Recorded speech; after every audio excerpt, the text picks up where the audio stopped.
Today I'm in an emergency situation. It is springtime in North Carolina. 2 weeks ago the temperature got up to 80 degrees.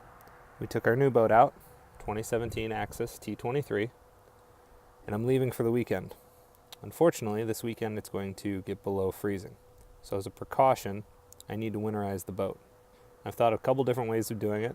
I could put a light bulb underneath the oil pan to keep the engine warm, but I think there's some sort of fire concern there, fire hazard concern. The electricity to run the light bulb, and I also have a heater core. There's a heater on this boat, and I want to make sure that that stays safe as well. I could run the boat, but then the residual heat would probably only stay in the engine for a day, and it's not going to freeze for 3 days, so it'll cool before the freezing temperatures come, so that won't help. So I could pull antifreeze into the engine like I did for my long-term storage, but I don't have any, and I'm not going to run to the store just to use it for 1 weekend. It seems wasteful. So what I'm going to do is I'm going to drain the engine block best I can, make sure it's clear, and ultimately this is just precautionary, but I'd rather be safe than sorry. Boat yourself. If you're not taking it to the dealer, make sure you refer to the owner's operation and maintenance manual. In the back you find information on the cooling system here and how to do the engine maintenance and winter storage. So make sure. Okay, so the easiest way to get access is to pull the tray above the engine and pull these side panels off. Just turn these handles here. You tilt the panel out and then you lift the panel straight up out of the track. Then you have full access to the side of the engine here. And we can see the lines that drain from the manifold with these really convenient T-handles here. You unscrew those and drain the water out of the manifolds. In here for this boat, because it has a heater, it uses the hot water from the engine up to a heater core at the driver's helm. So we're going to disconnect that, and then we're going to force air through it to make sure it's cleared out.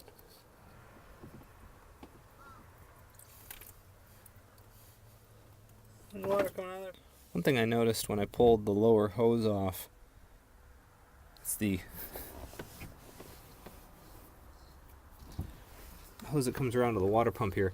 It has this coiled metal in it, this spring here, and that keeps that hose from collapsing flat.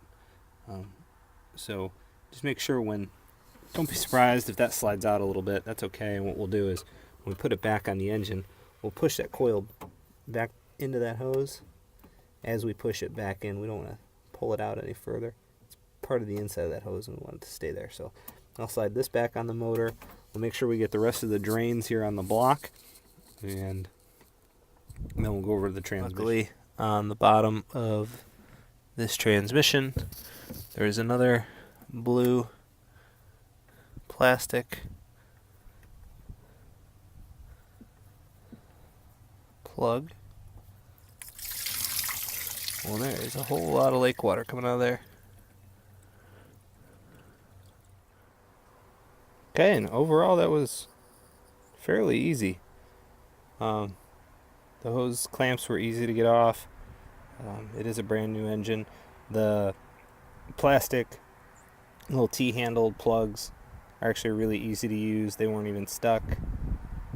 And the only complaint I think I would have is there's still not a really good way to drain that transmission cooler, which here this oil line comes down. You follow that down and there's a cylinder with a plug on the bottom of it. And it's a pretty small plug. It's not that easy to get to. And it's a pretty crucial component. So it'd be nicer if there was an easier way to get to